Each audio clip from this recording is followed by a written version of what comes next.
मालिक से कहते हैं अगर मैं तुम्हारे घोड़े को 400 में खरीदूं, वो 300 में बेचने पे तैयार है जी। लेकिन खरीदार कहता है मैं 400 में बेचूं, 400 में खरीदूं। वो खुश हो गया, ने कहा बहुत अच्छी बात है। तो कुछ वक्त गुजर गया, थोड़ी देर, कहा अगर मैं इसके 500 आपको दे दूं, वो 300 में बेचने पर तैयार है लेकिन ये 500 पे चले गए। कुछ वक्त गुजरा, उसको कहा कि जरा इसको चलाओ, आगे पीछे ले जाओ इसको, तो उसको आगे पीछे लेने लगा। तो ने कहा अगर मैं इस घोड़े को तुम्हें 600 दे दूं, फिर 700 और मामला बना 800 में।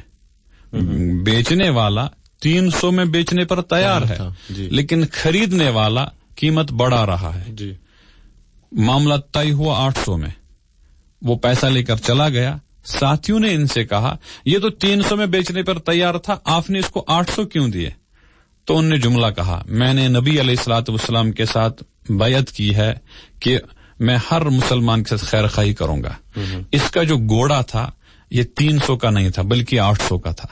ये किसी मजबूरी की वजह से 300 में बेचने पर आमादा हुआ था, लेकिन मेरे ज़मीर ने गवारा नहीं किया कि अगर मैं 300 में खरीदता तो अगरचे हलाल था क्योंकि बेचने वाला राजी है, लेकिन ये इसके साथ खैर खाही नहीं होती और मैंने खैर खाही का वादा नबी पाक अलैहिस्सलाम के साथ किया है। तो ये खैर खाही समझने की चीज है। इसने डबल नहीं बल्कि डबल से भी ज्यादा उसको दे दिया।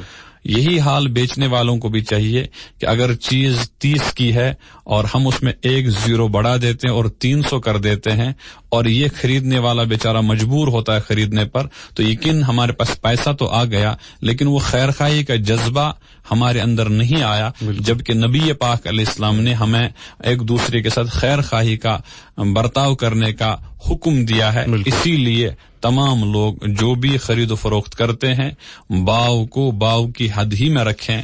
जिनकी जिम्मेदारियां हैं वो निभाएंगे जिम्मेदारियां, लेकिन किसी से डर कर हमें ये चीज नहीं करना चाहिए। हमें अल्लाह देख रहे हैं और अगर हमारी वजह से कीमतों में इजाफा होता है तो हमें सोचना चाहिए कि ये कीमतों में इजाफा हम अपने जाती मफाद के लिए कर रहे हैं, कहीं जाती मफाद की आड़ में हमें अपने बच्चों के लिए तो मुश्किलातें पैदा नहीं करते हैं। हमारा जज्बा ये होना चाहिए कि हम खैर खाही करें और खैर खाही यही है, बिल्कुल नफा कमाना हमारे लिए जायज है लेकिन उसकी कोई न कोई हद होनी चाहिए।